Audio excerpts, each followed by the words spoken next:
Coming up on Jerusalem Dateline, Operation Rising Lion, striking the head of the snake. Israel enters war with Iran, bombing multiple nuclear facilities preemptively and assassinating military leaders and key nuclear scientists. Their goal, decisively ending the growing threat from the Hamidi regime. Plus, analysis from CBN's Chuck Holton, Alex Trayman from the Jewish News Syndicate, and global terrorism expert Dr. Amir Hamidi. All this and more coming up on this edition of Jerusalem Dateline. Hello and welcome to this special wartime edition of Jerusalem Dateline. I'm Chris Mitchell. After years of preparation and months of speculation, Israel attacked its number one enemy, Iran. In an unprecedented operation, Israel attacked Iran's nuclear facilities and eliminated many nuclear scientists and Iran's senior leadership. The nation of Israel is preparing for the possibility of weeks of war and retaliation from Iran. Here's the latest, followed by my conversation with CBN correspondent Chuck Holton in Armenia on the border of Iran. Called Operation Rising Lion, Israeli warplanes attacked strategic sites throughout Iran and in Tehran itself. Just after the attack began, Israeli Prime Minister Benjamin Netanyahu addressed the nation and the world. This operation will continue for as many days as it takes to remove this threat. For decades, the tyrants of Tehran have brazenly, openly called for Israel's destruction. They've backed up their genocidal rhetoric with a program to develop nuclear weapons. He warned Iran was on the verge of those nuclear weapons. In recent months, Iran has taken steps that it has never taken before, steps to weaponize this enriched uranium. And if not stopped, Iran could produce a nuclear weapon in a very short time. It could be a year, it could be within a few months, less than a year. This is a clear and present danger to Israel's very survival. President Trump had given Iran 2 months, 60 days to negotiate an end to its nuclear program. That deadline passed Thursday, and Israel attacked on day 61. U.S. Secretary of State Marco Rubio announced the U.S. is not taking part directly in the attack. Trump posting on Truth Social, "We remain committed to a diplomatic resolution to the Iran nuclear issue," adding that Iran first must completely give up hopes of obtaining a nuclear weapon. The IDF announced its warplanes hit targets throughout Iran. Online videos out of Iran showed the aftermath of the explosions at nuclear sites like Natanz, Isfahan, and others. The IDF also announced it eliminated senior Iranian leaders, including Armed Forces Commander Mohammad Bagheri, Revolutionary Guard Commander Hussein Salami, and Air Defense Commander Ghulam Ali Rashid. The IDF and Mossad also eliminated several key nuclear scientists. Iran's Supreme Leader Ayatollah Khamenei warned that Israel would face severe punishment for the strikes, and Iran launched hundreds of drones in retaliation. But the IDF announced most of them were destroyed. Iranian-born global terrorism expert Dr. Amir Hamidi told CBN News what he's hearing from inside Iran. Many Iranians, especially major cities like Tehran, Isfahan, Shiraz, and Mashhad, may be silent in public, but privately there is a sense of quiet relief. A growing portion of society blames the regime for dragging Iran toward war and international isolation through secrecy of nuclear ambitions. Hamidi said many Iranians hope this could be the beginning of the end of the regime. They're saying you are out of time. Your weapons are compromised, your secrets are exposed, and your collapse has begun. The time is ticking, and see what happens. Everybody's hoping which it will be end of this nightmare and will be end of this tyranny of the Islamic Republic. On Thursday, before Operation Rising Lion began, Prime Minister Netanyahu prayed at the Kotel and placed a note in the Western Wall. It read from Numbers chapter 23, "He shall rise like a lion and lift himself like a lioness." Netanyahu ended his message quoting Moses. Over 3,000 years ago, Moses gave the people of Israel a message that has steeled their resolve ever since. Be strong and courageous, he said. Today, Our strong and courageous soldiers and people stand together to defend ourselves against those who seek our destruction. And by defending ourselves, we defend many others, and we roll back a murderous tyranny. Chuck Holton, thanks for joining us. First of all, tell us where you are right now. Chris, I'm just north of the Iranian border. As a matter of fact, the Iranian border is just behind those mountains back there behind me. And so I'm in Armenia, and I'm right on a road that is the main highway that Iran uses to transport its killer drones from Iran up into Russia through Armenia. So I'm literally standing 50 feet from that road, and you can watch the trucks going by. Of course, they try to hide what's in them, but many times it is military materiel going one direction or the other as Russia and Iran sort of exchange military information. Yeah. We're several hours into Operation Rising Lion. From a military perspective, what's your analysis of what we know so far of what Israel has done? Well, it's absolutely epic, this attack.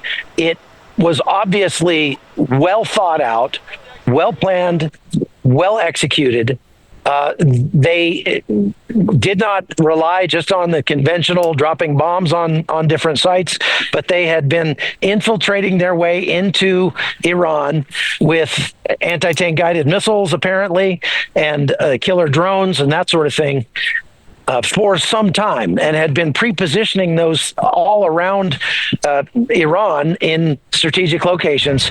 And then when it was H hour, all of them did what they needed to do, what they had been set to do remotely, it sounds like. And, you know, it brings to mind the operation that took place in Russia, was it last week, by Ukraine, where they had over 100 drones that were autonomously launched. The reason that it brings that to mind is because we know that Ukraine and Israel have been working together closely, developing their drone technology. So it sounds like Israel has done the exact same thing inside Iran. They had a drone base that they built at a safe house there that the drones took off from and went and attacked various sites. And there's even images and videos coming out of those drones, nosing into some of these sensitive sites around Iran. And that really is a force multiplier. And it just shows how much warfare is changing right before our eyes. Yeah, it's also reminiscent of the attacks against the Hezbollah leadership. The number of senior leaders that Israel has eliminated is stunning, what they have done to the Iranian leadership. It is, and they have immediately replaced those people. So obviously they had a succession plan. However, those were the guys who were planning operations against Israel. And so it's definitely going to throw the leadership of Iran into chaos. And as a matter of fact, Israel put out just a short while ago that if Iran retaliated, that they would target the Ayatollah Khamenei. So obviously we know that Iran has retaliated now, and they've fired these drones that are headed your way towards you, Chris. And so we'll see what happens next. But just based on the amount of intelligence that Israel has been able to collect from deep inside the government and military inside Iran, I would say that those guys need to get into a bunker and fast if they want to see tomorrow. Yeah. Chuck, you're also hearing from people inside Iran on a WhatsApp group. What are they saying? That's right. Hearing from these they're Iranian Christians inside Iran, they say that the people are celebrating these attacks against their own country because they have all been oppressed by the Ayatollah's regime, and they are looking forward to the day when that government collapses and they can have a truly representative government inside Iran. And most of those people, the vast majority of the people that I've heard from, and they drive right by here on this road in front of me, and so they stop at the waysides and you can talk to them. I was just talking to some Iranian guys the last time I was here, and they're all friendly toward Israel. They don't hate Israel. It's just the leadership that is trying to whip up the fervor against Israel. And so I think that the bigger threat probably comes from the other countries like Yemen and Syria and Iraq at this point. Israel is doing amazing things at decapitating the military inside Iran, at going after their nuclear sites, but also they're hitting their critical infrastructure. And this is exactly what they need to do to affect regime change inside Iran. 30 seconds left, Chuck. How should people be praying? Well, I mean, I always just pray that God would thwart the plans of evil men, and that he would give our leaders wisdom and courage to do the right thing. Now, I think especially President Trump right now definitely needs supernatural wisdom to know just how far we should go in supporting this as far as sending troops into harm's way. We already have 40,000 troops in the region, and sort of by definition, they are in harm's way. So we need to be praying for them as well. Chuck Holton, thanks so much. There on the Iranian border. Coming up, history unfolding in the Middle East. Thoughts from the Jewish News Syndicate's Alex Trayman.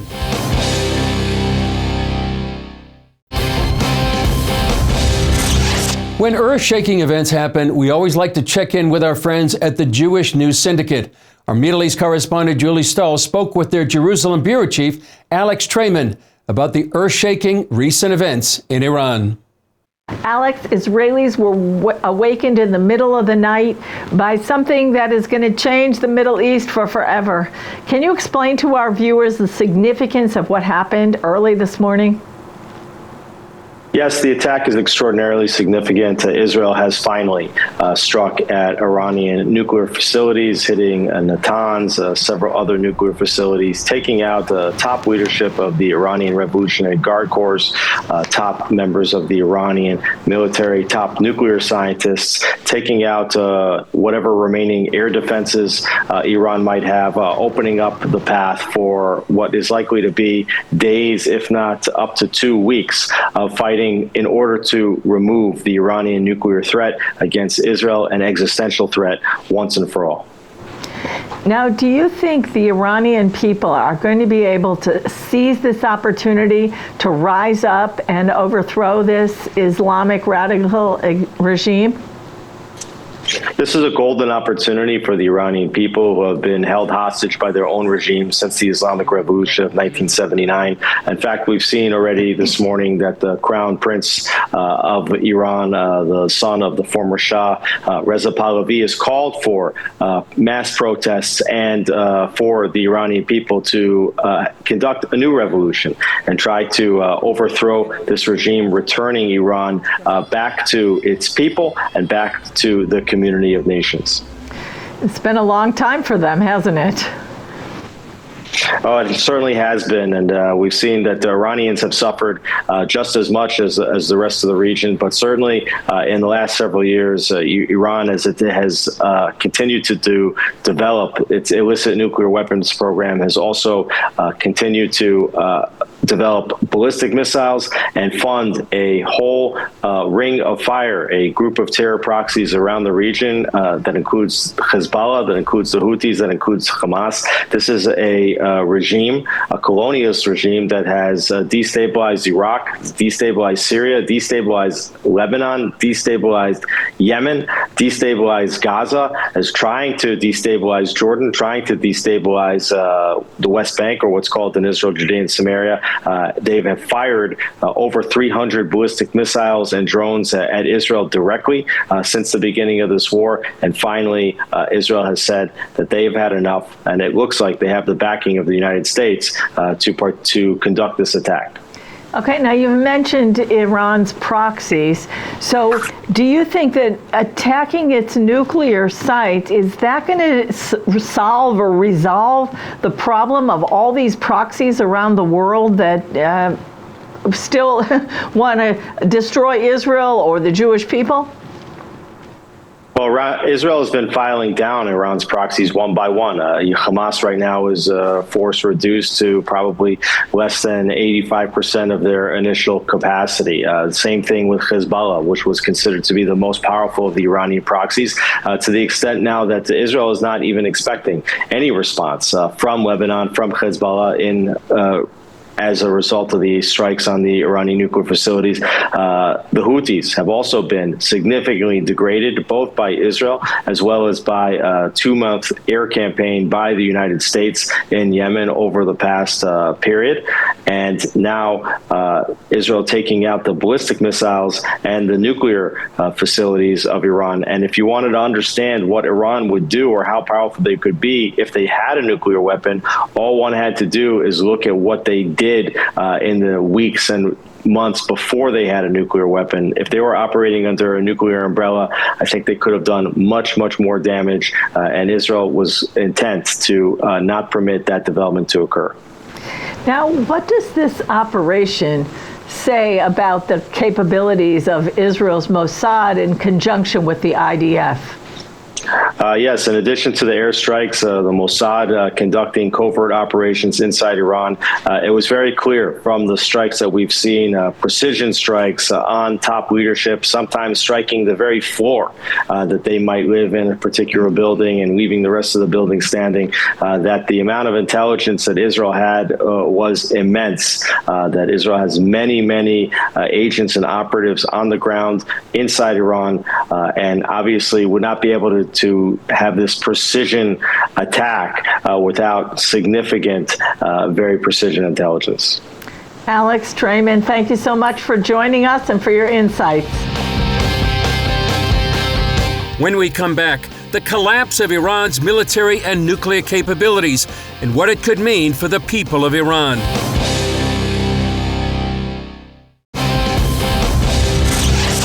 Here's more from our interview with Iranian-born Dr. Amir Hamidi. He brings a wealth of knowledge from his current connections in Iran and his research into global terrorism for decades. Dr. Amir Hamidi, thanks for joining us. You're a specialist in global terrorism. Tell us, what are you hearing now from Tehran and other places in Iran after the IDF has attacked Iran's nuclear facilities? Thank you, Chris. It is a really a moment that the world has just witnessed, a pivotal moment in Middle East history. The Islamic Republic of Iran, long suspected of covert nuclear ambitions, has now come under direct and precise military strike by IDF, Israeli Defense Forces. The strikes were not random. They targeted the heart of Iran's nuclear infrastructures, Fordow, Natanz, Isfahan, and Parchin. And why? First, I need to answer this because of diplomacy failed, and the people inside right now, they are shocked, and they are in streets, and basically widespread silence. How would you encourage people to be supporting the people of Iran during this time? Well, basically, what they are asking for the support of the people. You know, they're not asking to negotiate with the regime, because negotiation is not going to get them anywhere. For the international community, they're saying it is enough for appeasement. Support the people of Iran, not the regime. Help end 4 decades of nightmare before it turns into a nuclear disaster. Yeah. And how can people pray, Amir? We have to pray for peace. We have to pray for prosperity and friendship, because the people of Iran, they don't see their enemies, the Islamic Republic, in Iran.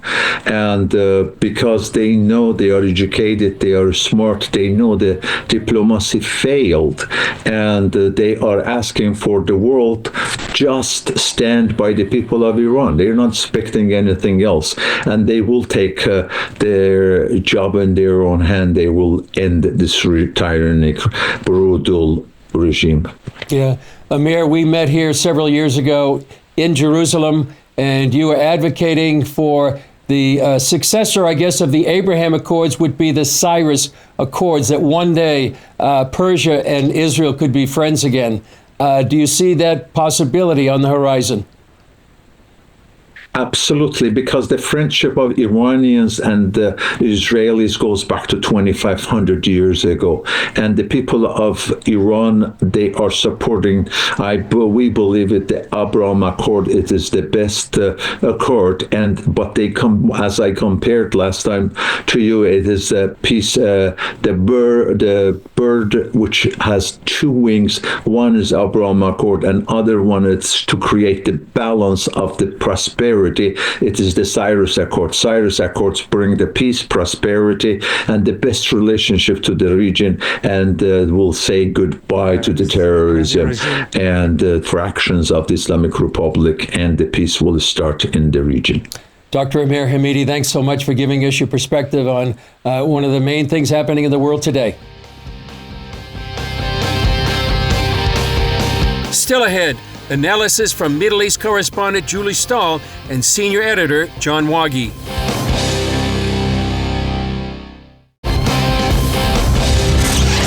Welcome back to our coverage of Operation Rising Lion. I'm here in our studio with John Wagi, senior editor, and Julie Stahl, CBN News correspondent for the Middle East. And John and Julie, this has been such a historic day, a game changer, easy to say that, and a change in history. John, your thoughts? Well, it goes to the personal at the beginning, I think, because we were awakened. I was awakened anyway at 3 in the morning before, and the emergency messages on my phone were just, you know, everything shutting down, the airport, everything, and I decided I needed to get to work quickly, you know, because I never knew what they were going to ask us to do during the day. And we were going to be in for this long, protracted haul, and within a matter of 4 or 5 hours, the emergency people are taking off the state of emergency, basically, and saying, go do what you want. And the lightning speed with which the event happened, the Israel's attack happened, combined with how thoroughly they devastated Iran's nuclear facilities, knocked off senior leadership, was really stunning. And for somebody who was here in the middle of it in Jerusalem, you're just kind of shaking your head going, what happened? Julie, what's your experience? Well, I too got the alarms early in the morning, and you know, we've been talking about this for a long time and wondering when's it going to happen? Decades. I know. And then boom, it happens. And not only did it happen, but like they sent us a message saying, hi, we're attacking Iran right now. Get your shelter prepared, and you don't have to be in it just yet, but stay close by. And it was like, whoa, wait, what's going on now? So we've also been talking about where may this fit in the Bible? Does it have an application? Are there scriptures that you know, matter for what's happening right now? One of them is in Isaiah chapter 45, verse 1. Which says, thus says the Lord to his anointed, to Cyrus, whose right hand I have held to subdue nations before him, and loose the armor of kings, to open before him the double doors, so that the gates will not be shut. John, what does this mean to you, Isaiah? Well, it's kind of a reverse of when Cyrus came and freed Israel, and it's like Israel freeing Cyrus now. The Iranian people, we've all known for decades now that they haven't been happy with this regime, and it's been kind of a puzzle that there were so many entities around the world that thought that Iran was on a moral equivalent with Israel. And I think that as we find out the extent of what just happened, the defeat was really a defeat of the wicked by the good, and that's what that verse speaks to. And here's another scripture from Jeremiah. Jeremiah says, but it shall come to pass in the latter days, I will bring back the captives of Elam, which is Persia, says the Lord. Julie, your thoughts on that? Well, it sounds pretty positive. That God is going to do something really in the that's good, that he's going to bring back the captives. And we've talked about the Cyrus Accords. Certainly everybody knows about the Abraham Accords from 2020, but now people are hoping, praying for the Cyrus Accords, which would be where Persia and Israel will have a reconciliation like they had more than 2,000 years ago. I think they were almost always good friends. That's right. Until 1979, even Israel and Iran had diplomatic ties. That's right. And it was the revolution, the Iranian revolution, that brought in this regime that and I think probably a lot of Iranians really would welcome friendship with Israel. Many people, this is an anomaly, and going back to good relations would be the way it had been for thousands of years. Yes. John, Julie, thanks for joining us. And thanks for joining us on this special edition of Jerusalem Dateline covering Operation Rising Lion. Please continue to pray for the peace of Jerusalem. God bless from Jerusalem.